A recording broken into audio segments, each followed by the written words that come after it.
Hampir 1,000 keanggotaan dan 174 aset di daerah Gua Musang sudah dalam keadaan bersedia bagi menghadapi monsun timur laut yang dijangka bermula esok 13 November. Ia membabitkan 24 agensi dengan 7 jenis aset termasuk bot, ambulans, lori dan pacuan 4 roda. Pengerusi Pusat Kawalan Operasi Bencana Gua Musang, Muhammad Roshdi Ismail berkata, sebagai persiapan awal juga, pihak Jabatan Kebajikan Masyarakat sudah membuat penghantaran ke 24 pangkalan hadapan sebagai persediaan menghadapi MTL.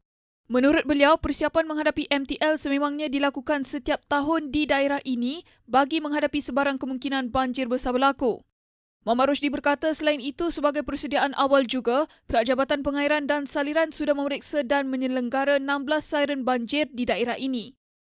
Beliau turut menasihatkan penduduk di daerah Gua Musang terutama yang tinggal di kawasan rendah untuk sentiasa berwaspada dengan keadaan cuaca hujan yang boleh menyebabkan banjir berlaku dan sentiasa mematuhi arahan pihak berkuasa untuk berpindah.